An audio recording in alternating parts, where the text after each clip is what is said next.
Sa ngalan ng Ama, ng Anak at ng Espiritu Santo, Amen. sumainyo ang Panginoon. At sumaiyo rin. Mga kapatid, kahit na muling nabuhay na ang ating Panginoong Jesucristo, aminin natin, marami pa rin sa atin ang nalulungkot at nadidepress. Pero ang tanong, bakit ba tayo nadidepress? Galing sa salita mismo, we are pressing down our emotions. Tinatago natin, iniiwasan natin, ayaw nating ilabas ang ating mga nararamdaman. Mga kapatid, pwede mo namang sabihin, ipakita ang iyong nararamdaman.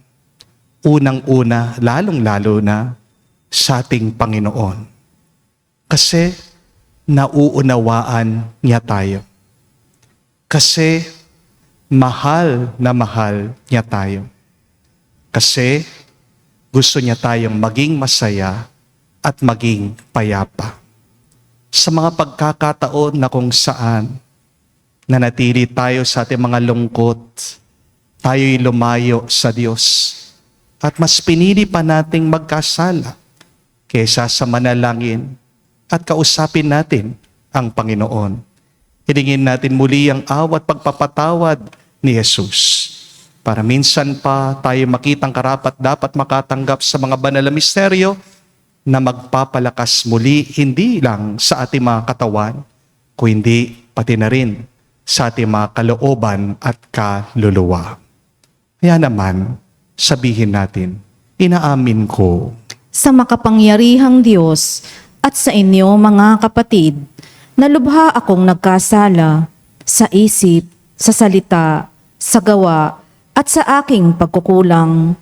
Kaya isinasamo ko sa mahal na Birheng Maria, sa lahat ng mga anghel at mga banal, at sa inyo mga kapatid, na ako'y ipanalangin sa Panginoong ating Diyos. kaawaan tayo ng makapangyarihang Diyos.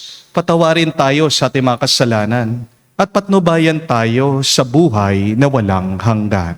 Amen.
Gloria in excelsis Deo.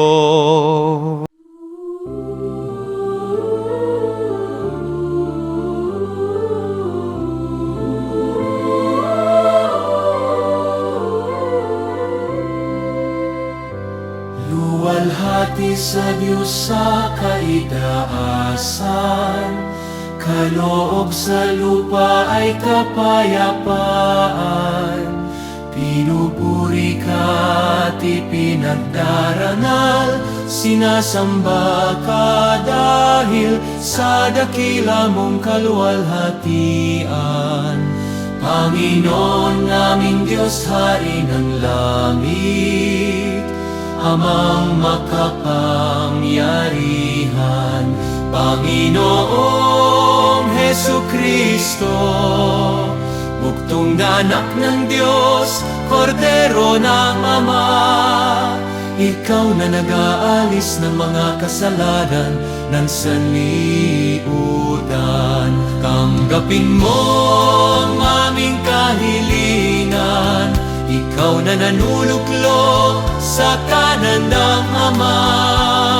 Maawa ka sa akin, ikaw lamang ang manal, Panginoong Hesukristo, kasama ng Espiritu, sa luwalhati ng Ama. Amen, amen, amen, amen. Manalangin tayo. Ama naming makapangyarihan, lagi nawang magalak ang iyong sambayanan sa pagkakaroon ng bagong kalooban upang sa kadakilaang dulot ng pag-anib sa iyong angkan, ang araw ng pagkabuhay ay maging pag-asa sa pagdiriwang. Sa pamagitan ni Jesucristo kasama ng Espiritu Santo, magpa sa walang hanggan. Amen.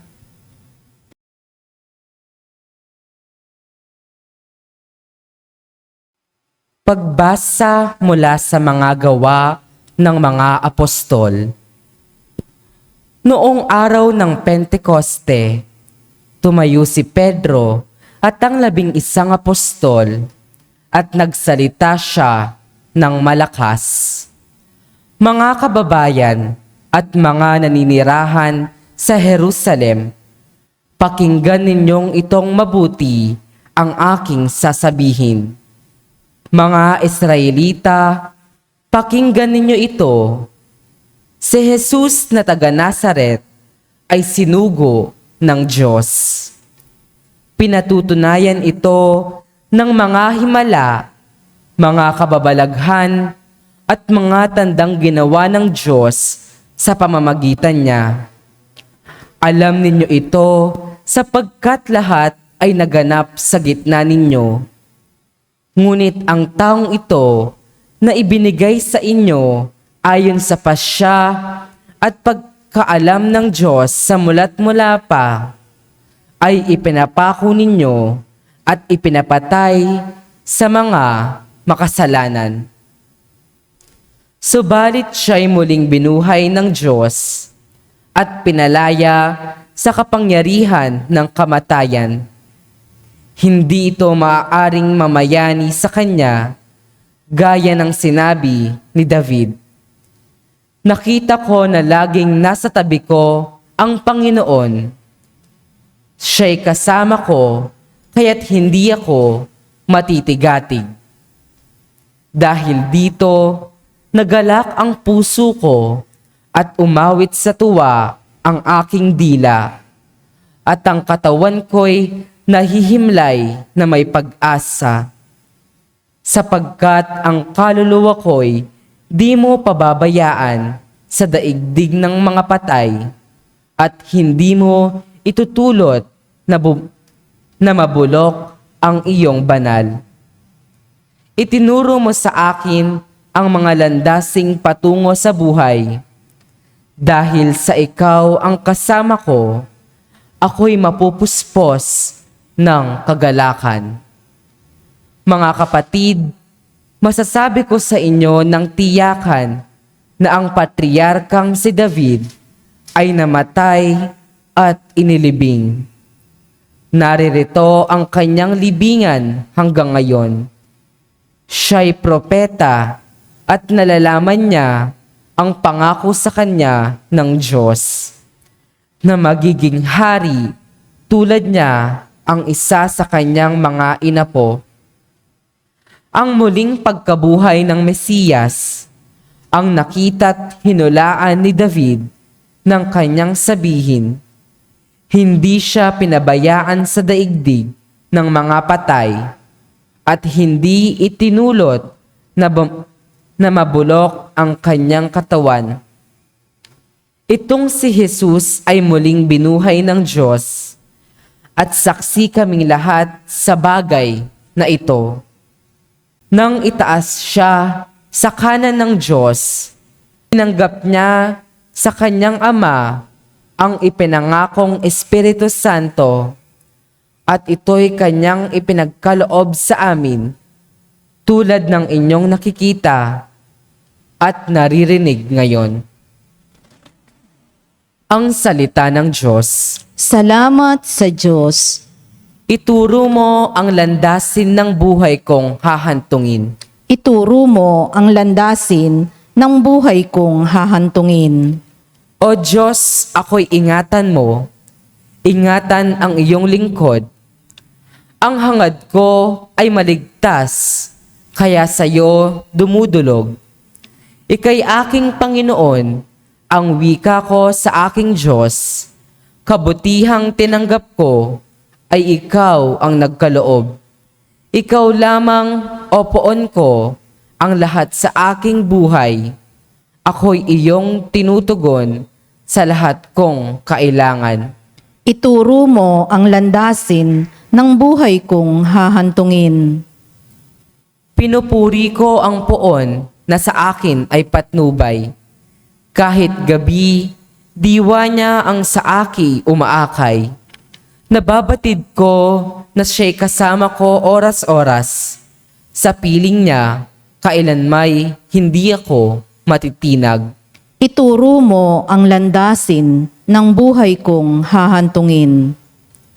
Kaya't ako'y nagdiriwang, ang diwa ko'y nagagalak, ang lagi kong nadaramay, hindi ako matitinag. Pagkat di mo tutulutang ang mahal mo ay malagak sa balon ng mga patay upang doon ay maagnas. Ituro mo ang landasin ng buhay kong hahantungin. Ituturo mo ang landas na buhay, ang hahantungan. Sa piling mo'y madarama ang lubos na kagalakan. Ang tulong mo'y nagdudulot ng ligayang walang hanggan. Ituro mo ang landasin ng buhay kong hahantungin.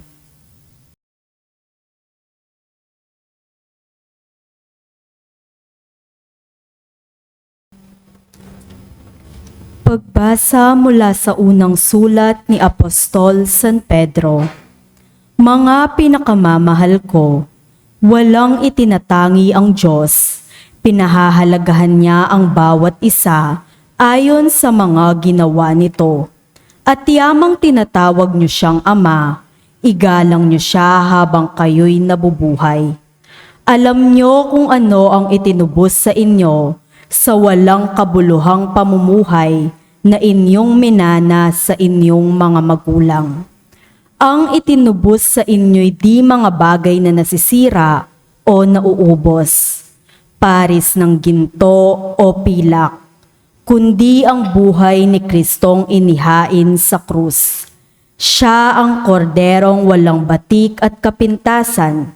Itinalaga na siya ng Diyos sa gawaing ito bago pa nilikha ang daigdig. At alang-alang sa inyo, ipinahayag siya bago sumapit ang katapusan ng mga panahon.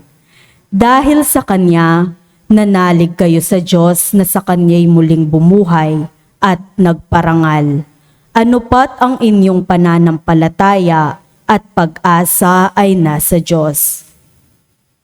Ang salita ng Diyos. Salamat sa Diyos.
Panginoong Hesus, aming hiling, kasulatay liwanagin, kami ngayoy pag-alabin.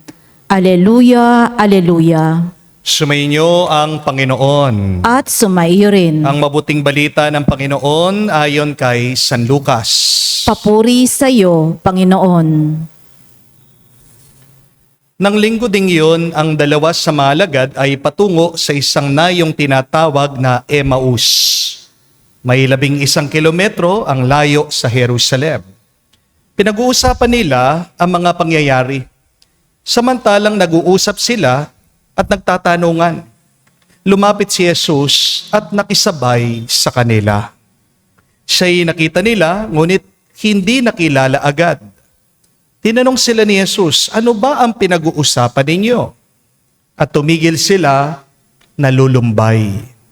Sinabi ng isa na ngalay Cleopas, kayo lamang po yata ang dayuhan sa Jerusalem na hindi nakakaalam ng mga bagay na katapos-tapos pa lamang nangyari roon.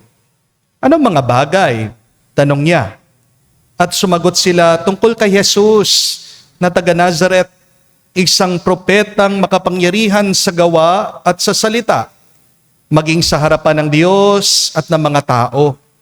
Isinakdal siya ng aming mga pinunong saserdote at ng mga pinuno upang mahatulang mamatay. At siya ay pinako sa krus. Siya pa naman ang inaasahan naming magpapalaya sa Israel. Hindi lamang yan, 3 araw na ngayon mula nang mangyari ito. Nabigla kami at binalita ng ilan sa mga babaeng kasamahan namin. Maagang maaga raw silang nagpunta sa libingan at di nila natagpuan ang kanyang bangkay. Nagbalik sila at sabi, nakakita raw sila ng isang pangitain. Mga anghel nagsasabing buhay si Jesus. Pumunta rin sa libingan ng ilan sa mga kasamahan namin at gayon nga ang natagpuan nila. Ngunit hindi nila nakita si Jesus. Sinabi sa kanila ni Jesus, kay hahangal ninyo, ano't hindi nyo mapaniwalaan ng lahat ng sinabi ng mga propeta. Hindi ba ang Mesiya ay kailangan magbata ng lahat ng mga ito bago niya kamtan ang kanyang marangal na katayuan? At pinaliwanag sa kanila ni Jesus ang lahat na nasasaad sa kasulatan tungkol sa kanyang sarili. Simula sa mga aklat ni Moises hanggang sa sinulat ng mga propeta. Malapit na sila sa nayong kanilang patutunguhan at si Jesus ay waring magpapatuloy pa ng lakad. Ngunit siya'y pinakapigil-pigil nila. Tumuloy na po kayo rito sa amin, anila, sapagkat palubog na ang araw at dumidilim na. Kaya't sumama nga siya sa kanila.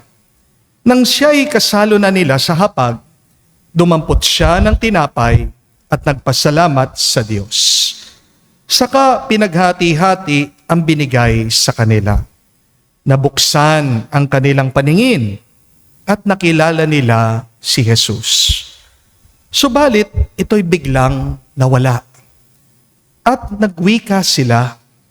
Kaya pala, gayon ang pakiramdam natin habang tayo'y kinakausap sa daan at pinapaliwanag sa atin ang mga kasulatan. Noon din, tumindig sila at nagbalik sa Jerusalem. Naratnan nila nagkatipon ang 11 at ang ibang mga kasama nila na nag-usap-usap. Muli ngang nabuhay ang Panginoon. Nagpakita siya kay Simon. At sinalaysay naman ng dalawa ang nangyari sa daan.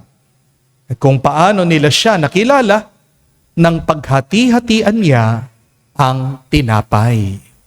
Mga kapatid, ang mabuting balita ng ating Panginoon. Pinupuri ka namin, Panginoong Hesukristo. Magandang araw po muli sa inyong lahat. God is good, sobra-sobra. Sobra-sobra, God is good. Pakibati nyo naman po yung mga katabi nyo. Blessed Sunday. Blessed Sunday po sa inyong lahat. Mga kapatid, may tanong lang po ako sa inyo. Kapag ang cellphone nyo ay nalowbat, ano po ang gagawin ninyo? Di ba? Maghahanap kayo agad ng charger? Meron po ba sa inyo, kapag nalobat siya, kinakausap niya yung kanyang cellphone, sinasabi, "Uy, laban ka lang. Kaya mo yan. Huwag ka munang malolobat." Meron po bang ganyan nagsasalita sa inyo? Wala po, no? Meron din po ba sa inyo, kapag nalobat yung kanyang cellphone, pupunta siya sa kanyang kapitbahay, ikwekwento niya yung kanyang cellphone. "Alam mo, itong phone ko, mahinang klase. Nawawalan na ng gana mabuhay." Meron po ba? Wala po. Hindi po ba? Kapag nalobat ang cellphone mo, ano pong ginagawa ninyo? Isasaksak mo dun sa source ng kuryente. Amen? Pero ang problema, kapag ang tao ang nalobat, kapag ang tao ang na-depress, anong ginagawa natin? Minsan, pinapayuhan natin siya. Be positive. Huwag kang masamang mag-isip. Minsan, sinasabihan pa natin yung mga nalulungkot. Huwag ka nga maarte. Minsan, kinukutya pa natin. Ang hina mo naman. Minsan, pinagbabawalan pa natin yung iba. Huwag kang malungkot. Huwag kang iiyak. Sinasabi mo pa nga dun sa mga iba, "Smile ka naman. Pasalamat ka nga. Buhay ka pa eh." Kaya tuloy, imbis na ma-charge yung tao, lalo siyang nade-drain. Di po ba? Mga kapatid, tandaan niyo po ito. Ang taong depressed, hindi sermon ang kailangan. Hindi pressure, hindi paghuhusga ang kailangan. Ang kailangan ng taong malungkot ay presensya, pakikinig, at pagmamahal. Amen? At ito po ang ating nakita, narinig sa kwento sa ating ebanghelyo ngayong linggo. Meron pong 2 alagad, naglalakad daw po palayo sa Jerusalem, papunta sila doon sa baryong tinatawag na Emmaus. At kung napansin niyo, malungkot daw sila, depressed daw po sila, nawalan sila ng pag-asa. Sabi pa nga nila, umaasa kami pero wala na. Para bang marami din sa atin ganyan ang nararanasan. Di po ba? Umaasa sa pamilya, nasaktan. Umaasa sa trabaho, nawalan. Umaasa sa relasyon, iniwan. Umaasang gumaling, namatayan. Ano ang ginawa ni Jesus dito sa Ebanghelyo, sa mabuting balita? Hindi niya sinabi dito sa 2 malungkot na alagad, "Oh, mag-move on na kayo." Di sinabi ng ating Panginoon, "Think positive." Hindi rin po pinagalitan ni Jesus ang 2, sinabihan, "Ang arte nyo naman." Hindi po. May 3 ginawa ang ating Panginoon para pasayahin, palakasin, at buhayin ang pag-asa nitong 2 alagad na naglalakad papunta sa Emmaus. At ang mabuting balita, pwede din nating gawin ang 3 bagay na ito para pasayahin natin ang mga nalulungkot, para palakasin natin ang mga napapagod, para tulungan natin ang malapit ng mga sumuko sa kanilang buhay. Kapatid, hindi mo kailangan maging eksperto. Hindi mo rin kailangan maging perpekto. Ang kailangan lang, maging katulad ka ng ating Panginoong Hesukristo. Amen? Kaya kung merong taong depressed sa iyong buhay, the first thing that you should give is your presence. Samahan mo yung mga nalulungkot kamuka ni Jesus. Ang sabi po sa ating ebanghelyo, lumapit daw si Jesus at nakisabay sa kanilang paglalakad. Hindi po siya nagmamadali, hindi po siya agad nagserbon, sumama lang siya. Mga kapatid, tandaan niyo po ito. Minsan, ang pinakamagandang tulong na pwede mong maibigay sa isang taong depressed, hindi salita, kung hindi presensya. Hindi mo kailangan solusyonan ang problema ng isang tao. Ang kailangan lang, iparamdam mo, hindi siya nag-iisa. Baka hindi niyo po alam ito. Maraming mga bata ngayon ang nadidepress. At isa pong pinakamalalim na dahilan, bakit malungkot ang mga bata, ay ang kakulangan ng presensya ng kanilang mga magulang. Meron pong isang bata na dinala po sa akin.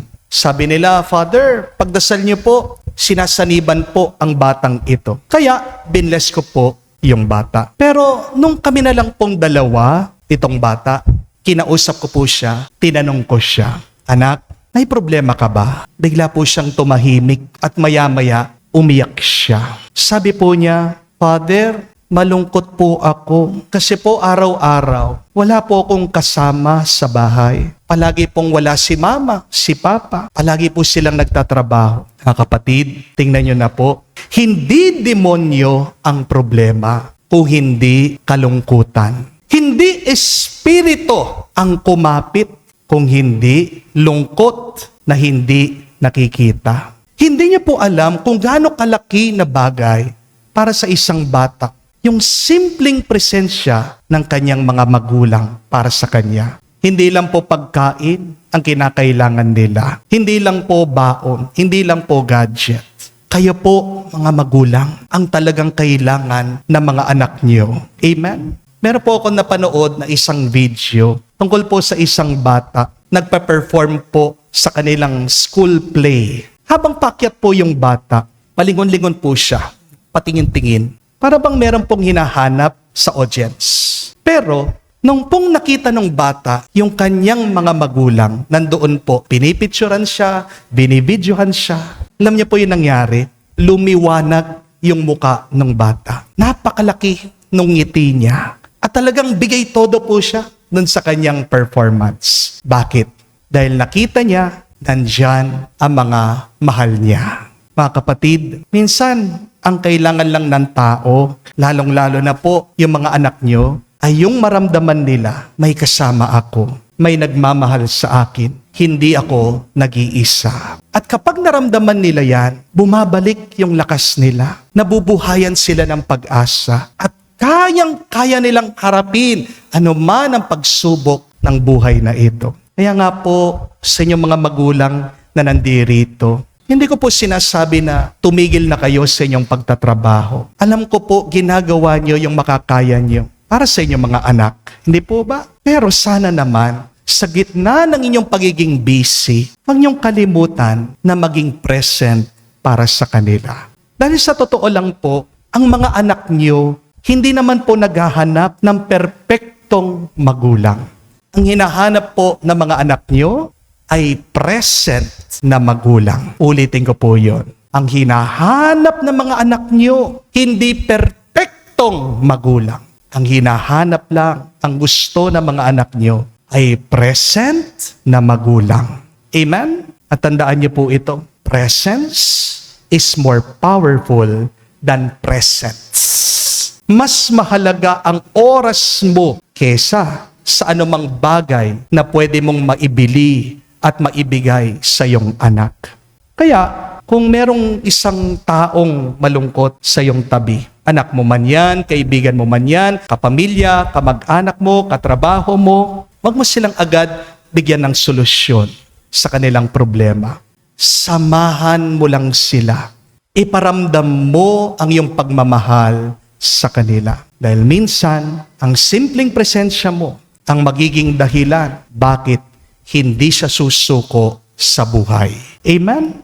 Pangalawa po, kung merong depressed na tao, pakinggan mo lang siya. Balikan niyo po ang mabuting balita. Tinanong ng ating Panginoong Hesukristo dun sa dalawang malungkot na alagad, anong pinag-uusapan niyo? Alam naman ni Jesus yung sagot dun sa tanong nila eh. Pero hinayaan niya sila na magsalita. Kapatid, tandaan niyo po ito. Healing begins when a person is heard. There is healing in talking. And you can help a person to be healed by listening. Minsan kasi, hindi naman naghahanap ng advice yung tao. Naghahanap ang marami ng makikinig sa kanila. Amen? Kaya, kung meron kang kaibigan na depressed, huwag mo agad turuan. Pakinggan mo muna siya. Listen, but do not be dragged into their problem. Listen, but do not be entangled to their dilemma. Kung merong mga iba sa inyo, sinasabi nilang kanilang problema, sabihan nyo lang sila ganito, naririnig kita, nauunawaan kita, Yun lang po. Sapat na po yun. Huwag ka nang magsasabi ng opinion mo. Baka maging mas malala pa yung problema ng tao. Di po ba? Ang problema kasi ng marami sa atin, hindi tayong marunong makinig. Amen? Akala kasi natin, kailangan ng tao, advice, payo. Di po ba? Kaya nangyayari, marami sa atin, salita ng salita, pero minsan, wala namang saysay, wala namang kahulugan yung kanilang sinasabi. Di po ba? Halimbawa na lang po, kapag meron pong namatayan, pupunta po kayo dun sa lamay, tapos, kokonsole niyo po yung mga namatayan. Ano sasabihin niyo? Condolences. Alam mo, para bang natutulog lang siya. Nasabi niyo na po ba yon? Di ba? Minsan nasasabi yun, condolences, parang natutulog lang siya. Pero isipin niyo yung sinasabi yung yun. It is nonsense. Walang kahulugan. Walang kakwenta-kwentang remark. Di po ba? Bakit? Kasi kung talagang mukhang natutulog yung bangkay, yung patay, bakit nakabarong? Bakit naka-formal yung damit? Diba? Kung talagang mukhang natutulog yan, isuotan nyo ng pajama. Di po ba? Naisip niyo po ba yan? Bakit nasasabi, mukhang natutulog? Pagkatapos, nakabarong. May nakita na po ba kayo na nakabarong natutulog? Wala pa. Hindi po ba? Oh, napaisip kayo. Di po ba? Aminin nyo. Marami sa atin, pag nagsasalita, hindi iniisip yung kanilang mga sinasabi. Hindi po ba? Pero bakit sinasabi ng tao yon? Hindi naman dun sa dahil insensitive sila, kung hindi dahil nahihirapan lang yung tao humanap ng salita para maalis yung sakit, yung lungkot sa puso ng tao. Yung mga iba, nagsasalita kasi gusto nilang punuin yung katahimikan. Gusto nilang ayusin agad yung nararamdaman. Pero ang totoo, hindi naman po lahat ng sakit nadadaan sa salita. Amen? Hindi naman lahat ng lungkot kailangan ng explanation. Amen? Mga kapatid, kung gusto mo talagang i-comfort ang isang taong nalulungkot, matuto kang tumahimik. Matuto ka sanang makinig. Minsan, ang pinakamakapangyarihang pwede mong sabihin sa iba ay wala. Think about that. Remember that. The most powerful thing that you can say today is nothing. Just be present.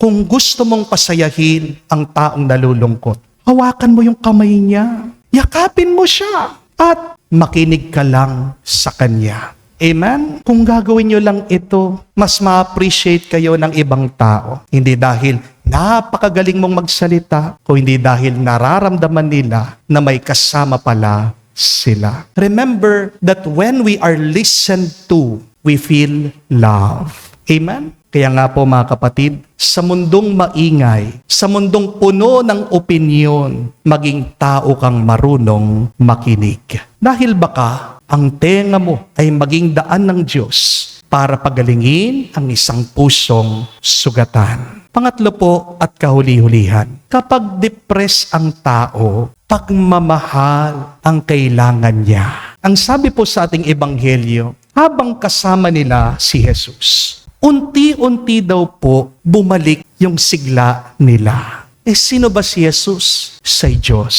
At sino ang Diyos sa atin? Ang Diyos ay pagmamahal. Kaya nga sabi nila, did not our hearts burn within us while He was speaking with us? From low bat, naging fully charged sila. Pero paano nangyari yon? Hindi dahil nag-sermon si Jesus, kundi dahil sa kanyang presensya, sa kanyang pakikinig, sa kanyang pagmamahal sa kanila. Meron pong lumapit sa akin na isang babae. Pinubuksan po niya ang kanyang problema, ang kanyang suliranin sa akin. Niloko daw po siya ng kanyang asawa habang ito po ay nasa abroad. Nung nahuli po ang kanyang asawa at ngayon may problema ang kanyang mister na kulong po sa ibang bansa. Tumawag po ito sa kanyang misis. Umamin naman, nagpapasorry sa kanya. At siya'y nagpapatulong dito sa kanyang misis. Ang tanong po nitong babae sa akin, Father, hihiwalayan ko na po ba tong aking asawa? Kasi nahihirapan po ako na patawarin siya. Ang sabi ko po sa kanya, ilagay mo yung sarili mo dun sa sitwasyon ng iyong asawa. Hirap na nga siya eh. Pagkatapos, iiwanan mo pa. Kung ikaw yun, mas titigas ang puso ng tao kung sasaktan mo ito. Di po ba? Pero lalambot ang puso ng tao kung uunawain mo, kung patatawarin mo, kung aalagaan mo ito. Amen? Meron pa pong isang malungkot na balita ngayon. Baka hindi niya po alam ito. Parami na ng parami ang mga kabataan na nagiging mag-isa. They are lonely. Kaya naghahanap po ng kausap sa online. Lalong-lalo na po yung larong Roblox. Alam niyo po ba yon? Bantayan niyo po yung mga anak niyo. Dahil meron po palang ibang mga matatanda, 50 years old, 6 years old, pinapain ng mga bata, kinakausap. Nakakatakot po. Pero mga bata, naghahanap ng kausap online. Meron din po mga ibang bata, imbis na lumapit, kausapin nila ang kanilang mga magulang. Nakikipag-chat sa AI, nakikipag-chat sa mga bots, ginagamit ng kanilang mga gadget. At minsan, dahil mali po ang kanilang pag-iintindi, dahil po walang naggagabay sa kanila, ano po nangyayari sa mga bata? Naliligaw at minsan sinasaktan po nila ang kanilang sarili. May napakasamang balita po. Bad news. Meron pong ilang kaso ng mga bata nag-suicide dahil nakinig po sila sa ChatGPT. Alam niyo po ba yon? Search niyo po yung pag-aralan niyo. Kayo po mga magulang. Please, monitor that. Pag-aralan niyo po, bantayan niyo mga anak niyo. Dahil sinabi po nitong artificial intelligence na pwede siyang magpakamatay. Nakinig ang bata. Kinitil niya ang sarili niyang buhay. Mga kapatid, tandaan niyo po ito. Hindi solusyon ang teknolohiya sa kalungkutan ng puso. Hindi kayang palitan ng robot ang pagmamahal ng tao. Pwede kang sagutin ng AI, pero hindi kanya kayang yakapin. Amen? Pwede kang kausapin ng iyong gadget. Pwede kanyang bigyan ng aliw, pero hindi niya kayang alisin ang sakit na iyong nararamdaman. Tandaan niyo po, hindi impormasyon ang kulang sa mundo, kung hindi relasyon. Hindi kaalaman ang kulang sa ating buhay, kung hindi pagmamahal ang kailangan. At dito po, napakaganda pumapasok ang paalaala ng Ebanghelyo. Itong kwento to the road to Emmaus. Hindi po nagpadala si Jesus ng mensahe. Kung hindi ano kanyang ginawa, sinamahan niya ang mga alagad, nakinig siya sa kanila at minahal sila. Ang kapatid, gusto nating iligtas, tulungan ang mga nalulungkot.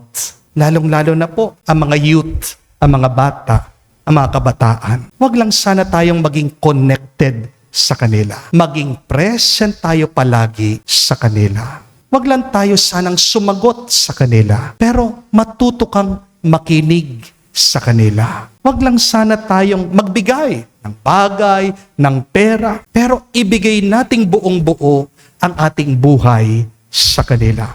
Kapatid, may kakilala ka bang depressed ngayon? Huwag mo siyang sasabihan, magpakatatag ka, palakasin mo ang loob mo. Huwag mo din siyang pipilitin na, smile ka naman, maging masaya ka. Sa halip, ibigay mo ang 3 P na ito.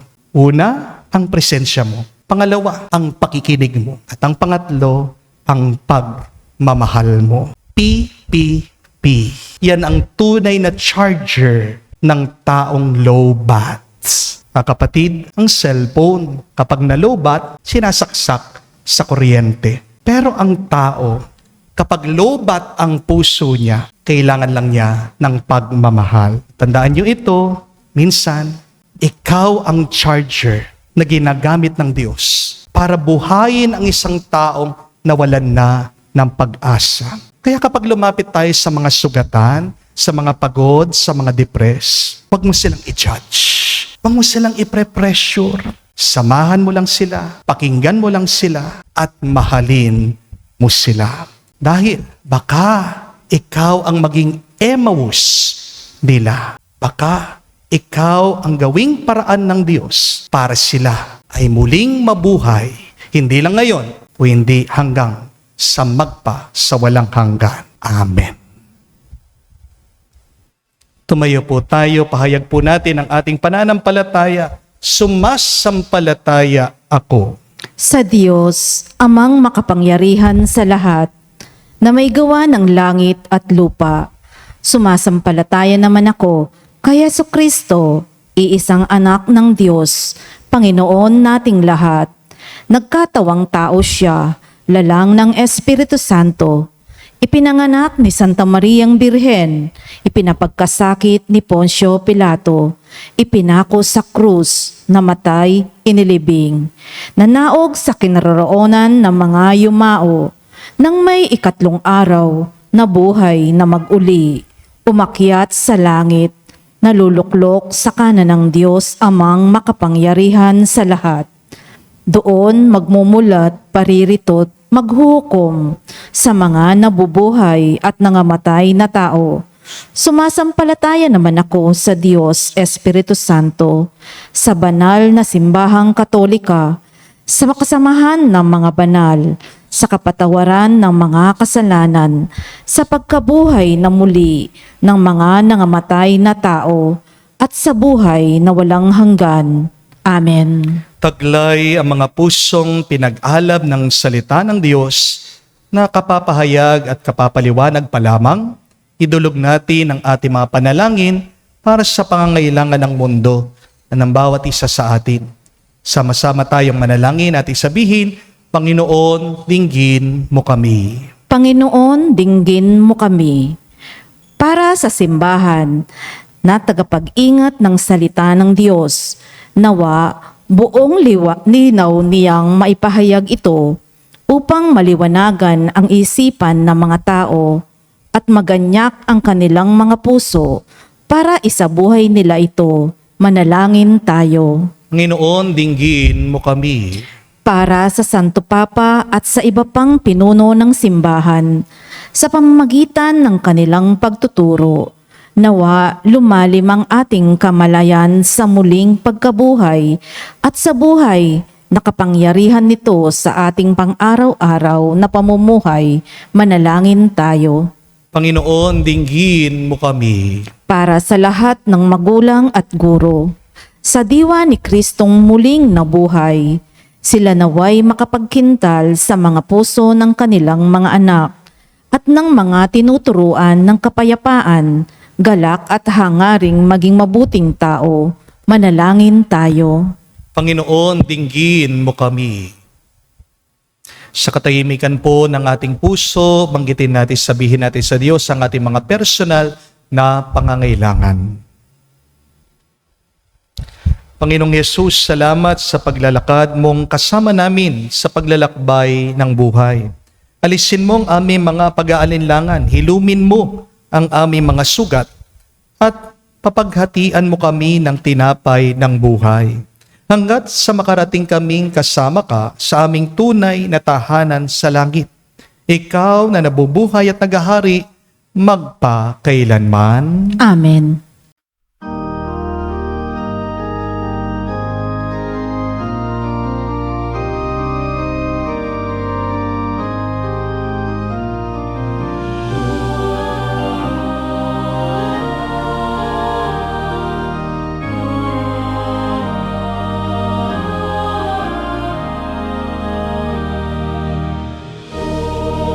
Diyos, tanggapin mo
Manalangin kayo mga kapatid, para ang ating mga paghahain ay kalugdan ng Diyos amang makapangyarihan. Tanggapin nawa ng Panginoon itong paghahain sa iyong mga kamay, sa kapurihan niya at karangalan, sa ating kapakinabangan at sa buong sambayanan niyang banal.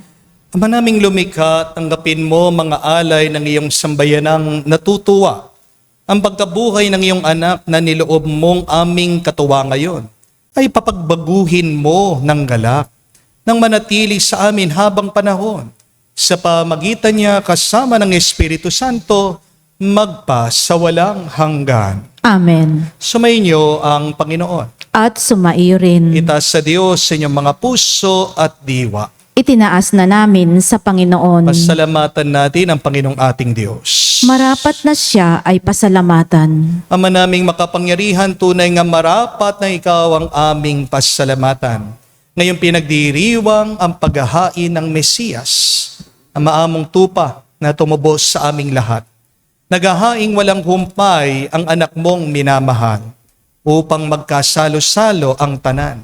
Sa piging ng iyong buhay, hindi na mamamatay ang inihain sa krus. Ang sa krus, pinakoy, buhay laging bilang handog. Kaya kaisa na mga anghel, nagsisiawit ng papuri sa iyo, nang walang humpay sa kalangitan, kami nagbubunyi sa iyong kadakilaan.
Ama naming banal, ikaw ang bukal ng tanang kabanalan.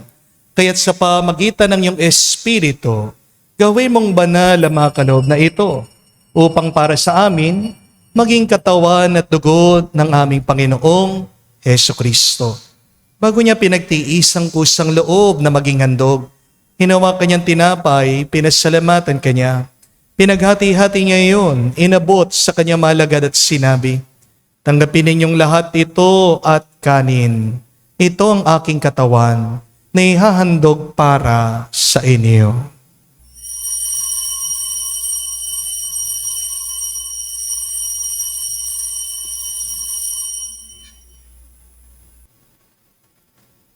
Gayon din naman, nung matapos ang hapunan, hinawa kanyang kalis. Muli kanyang pinasalamatan. Nabot niya ang kalis sa kanyang malagad at sinabi, "Tanggapin ninyong lahat ito at inumin. Ito ang kalis ng aking dugo, ng bago at walang hanggang tipan. Ang aking dugo na ibubuhos para sa inyo at para sa lahat, sa ipagpapatawad ng mga kasalanan. Gawin ninyo ito sa pag-alaala sa akin."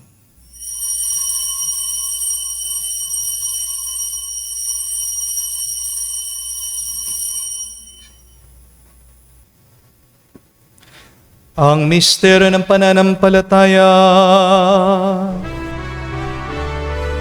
Aming ipinahayag na namatay ang iyong anak, na buhay bilang Mesiyas at magbabalik sa wakas para Ama, ginagawa namin ngayon ang pag-alaala sa pagkamatay at muling pagkabuhay ng iyong anak. Kaya tinialay namin sa iyo ang tinapay nagbibigay buhay at ang kalis na nagkakaloob ng kaligtasan. Kami nagpapasalamat dahil kami ang minarapat na tumayo sa harap mo para maglingkod sa iyo. Sinasama namin kami magsalo-salo sa katawan at tugon ni Kristo ay mabuklod sa pagkakaisa sa pamagitan ng Espiritu Santo. Ama, lingapin mong iyong simbahan, laganap sa buong daigdig. Puspusin mo kami sa pag-ibig. Kaisa ni Leon, ang aming Santo Papa, si Florentino, aming Arsobispo, at ng Tanang Kaparian. Alalahanin mo rin ang aming mga kapatid na nahimlay. May pag-asang sila'y muling mabubuhay. Ngayon din naman lahat ng mga pumanaw, kawan mo sila't patuloyin sa iyong kaliwanagan. Kawan mo at pagindapatin kaming lahat, makasalo sa iyong buhay na walang wakas. Kaisa na mahal na Birhen Maria, Ina ng Diyos. Kaisa ni San Jose, ang kanyang malwalhating esposo. Kaisa ng mga apostol at lahat ng mga banal na namuhay dito sa daigdig na kalugod-lugod sa iyo. May pagdiwang awa namin ang pagpupuri sa ikararangal mo sa pamagitan ng iyong anak, aming Panginoong Jesucristo. Sa pamamagitan ni Kristo, kasama niya at sa Kanya, ang lahat ng parangal at papuri ay sa iyo, Diyos Ama, makapangyarihan, kasama ng Espiritu Santo, magpasawalang hanggan. Amen, Amen, Amen, Amen, Amen, Amen. Sa nakagaling na utos sa turo ni Jesus sa Panginoon natin at Diyos, ipahayag natin ang lakas, loob.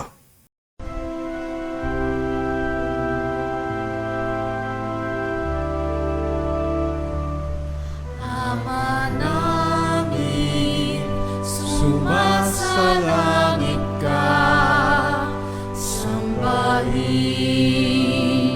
ang ngalan mo, mapasa amin ang kaharian mo, sundin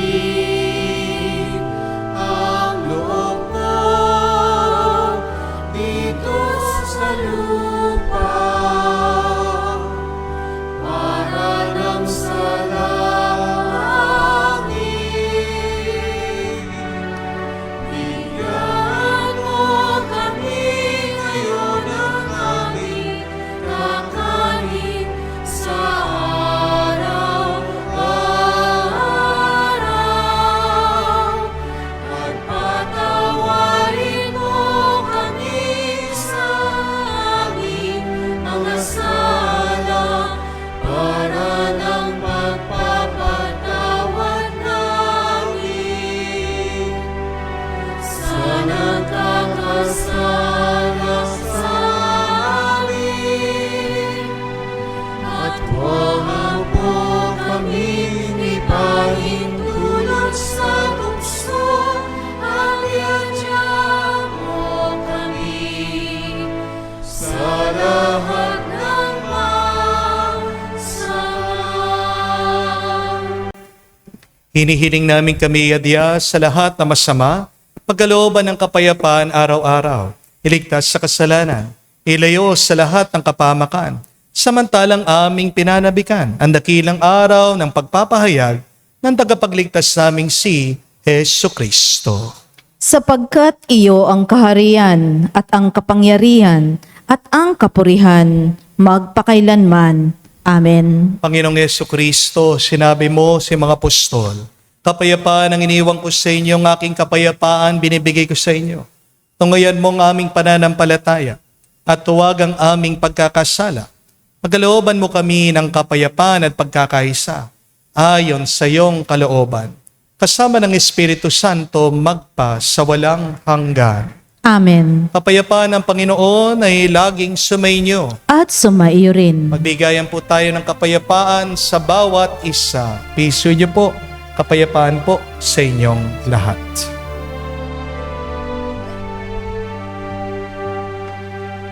Cordero ng Diyos na nag-aalis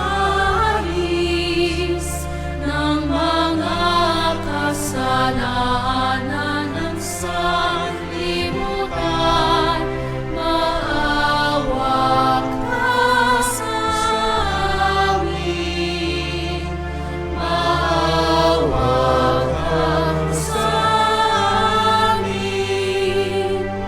Cordero ng Diyos na nag-aalis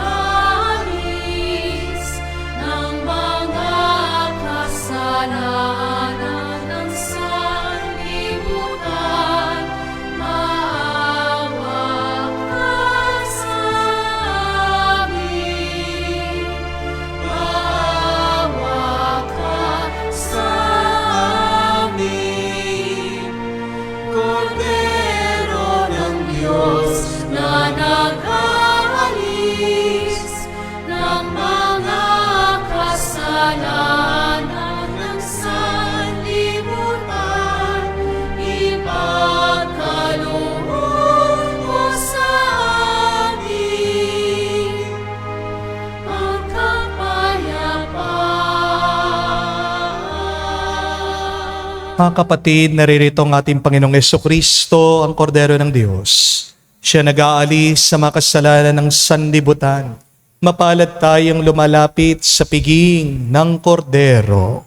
Panginoon, hindi ako karapat-dapat na magpatuloy sa iyo, ngunit sa isang salita mo lamang ay gagaling na ako.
Inanyayahan ko po kayong lumuhod at ipagdasal po natin ang ating mga kapatid na may sakit.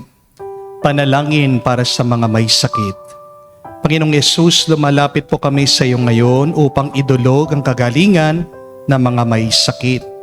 Haplusin niyo po sila at pagkalooban ng panibagong lakas upang sila ay muling makapanglingkod sa iyo. Patawarin niyo po sana sila sa kanilang mga kasalanan at pagkalooban din ng kagalingang pangkaluluwa. Amen. Sa katahimikan po ng ating puso, sabihin natin sa Diyos ang pangalan ng mga kapatid nating hinihiling nating agad gumaling. Hinihiling namin to sa ngalan ni Kristo, aming Panginoon. Amen. Panalangin para sa mga OFW. Ama, pinapanalangin namin sa iyo natatanging kahilingan ng lahat ng mga nagtatrabaho sa ibang bansa. Tulungan mo sila bawat sandali ng kanilang buhay habang nasa ibang bansa. Palakasin mo sila kapag pinanghihinaan sila ng kalooban. Pagalingin mo sila sa tuwing nagkakasakit. Aluin mo sila kapag nalulungkot sila. Ilayo mo sila sa anumang masama at kapahamakan upang magpatuloy sila lagi sa kanilang buhay. Mapahalagan nawa ng kanilang mga pamilya ang bawat sakripisyo nila sa ibang bansa upang wag masayang ang kanilang pagpapagal, kaawaan at pagkalooban mo ng biyaya ang lahat ng mga OFW dahil sa iyo lamang aasa at wala ng iba pa. Ang lahat ng ito ay aming sama-samang panalangin sa ngalan ni Jesus. Amen.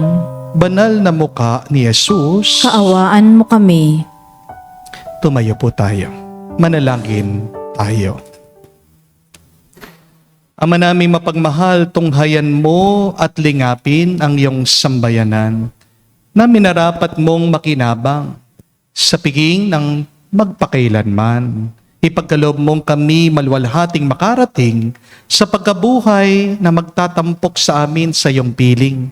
Sa pamagitan ni Jesucristo kasama ng Espiritu Santo, magpa sa walang hanggan. Amen. Mga kapatid, kung ang mga gadget, cellphone, nalolobat, kahit din tayo, nalolobat tayo, nawawalan tayo ng gana, napapagod tayo, nalulungkot tayo. Hindi natin mapipigilang tayo'y dumaan sa bigat, sa hirap ng buhay. Pero tandaan niyo, kapag ikaw ay nangangailangan na ng panibagong lakas, ano ang charger natin? Yung 3 P. Una, presensya. Pangalawa, pakikinig. At pangatlo, pagmamahal. Alam ko, yung iba sa atin na sanay kapag merong malungkot, pinapasaya natin sila sa pamagitan ng ating mga salita. Huwag kang malulungkot. Think positive. Magdasal ka lang. Kaya mo yan. Pero, bago mo lecturean yung tao, bago mo sermonan yung taong malungkot, samahan mo muna siya. Pakinggan mo muna siya. Tanggapin mo muna yung kalagayan niya. Dahil ang pinakamagandang regalo na pwede mong ipagkaloob sa isang tao ay yung maramdaman niya na hindi siya nag-iisa.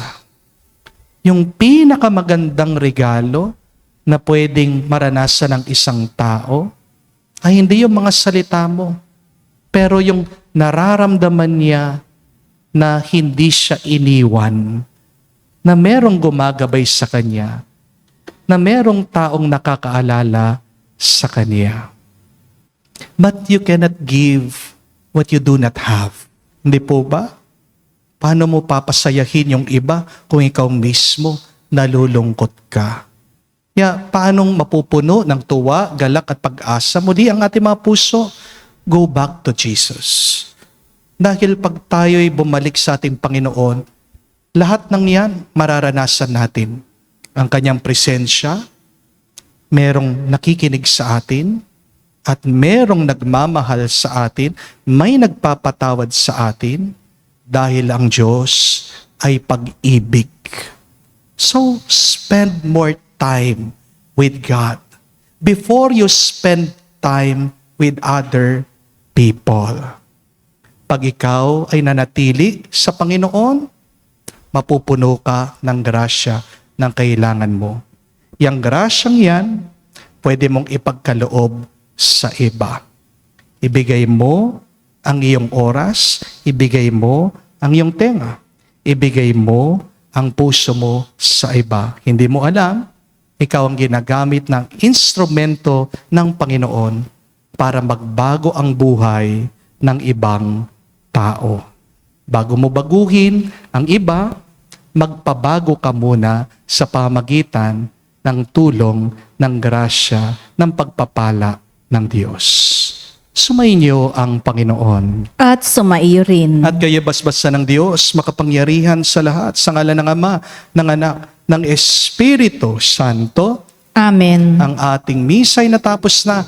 Pumayo tayo sa kapayapaan ni Kristo. Salamat sa Diyos.